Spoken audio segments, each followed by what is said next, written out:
Now, the U.S. shutdown, now in its second month, is threatening the food security of millions of Americans at a time when President Trump is getting a new ballroom made in the White House.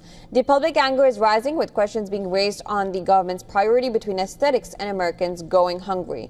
While the cost of the renovation to the White House for a new ballroom is being paid for by Trump and billionaire donors, the timing is infuriating Americans dependent on the Supplemental Nutrition Assistance Program, or SNAP.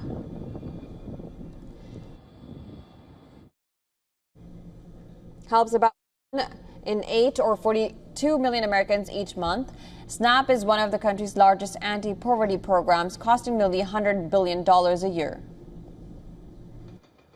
Well, I think we're trying to build power as government employees. We're trying to bring the community together, and we're trying to demonstrate to the people with the power to change this that the public is angry, that the public needs help, and the priority shouldn't be building a new ballroom on the east wing of the White House. The priority should be funding SNAP and getting food into people's homes. And so I think we're hoping the coalition that we build with federal workers, with the public, with religious organizations will help bear that pressure onto the administration and bring them to do the right thing.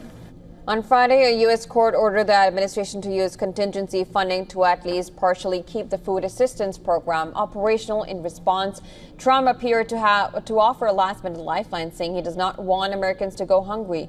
He blamed the Democrats for the crisis. In a post on Truth Social, Trump said government lawyers believe they lack the legal authority to pay for food benefits, but that he's asked them to find a legal way to keep the program running. It remains unclear whether millions of Americans will actually see those payments. At the heart of the standoff between the Democrats and Republicans is a fight over health insurance subsidies that has left the government without funding since October 1st. Now the crisis is spilling into kitchens and grocery stores nationwide. But also, SNAP, which is nutrition benefits, also known as food stamps, is about to run out on November 1st. And there's actually a $6 billion reserve that the Trump administration could use to continue SNAP.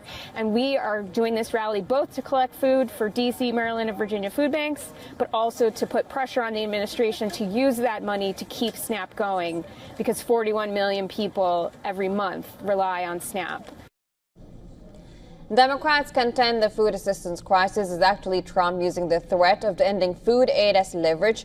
Chuck Schumer, the Senate Minority Leader, accused the president of weaponizing hunger. Separately, the delicate negotiations on Capitol Hill risk being jeopardized by Trump's demand that Republican senators bypass Democrats to reopen the government. The shutdown is also hitting multiple other fronts. Programs like WIC, which supports new mothers and infants, are on the brink. And while troops got their paychecks on Friday, the Pentagon says funds could dry up by mid-November. Air travel is being disrupted with long delays at JFK, Newark, and LaGuardia airports due to short staff controlled towers. It also threatens heating assistance for millions as winter approaches. Analysts say the SNAP halt would be unprecedented, the first time in the program's 60-year history that benefits might not be delivered on time. For now, food banks are scrambling, communities are stepping in, and millions of Americans are left waiting, wondering if their next meal would depend on a court order.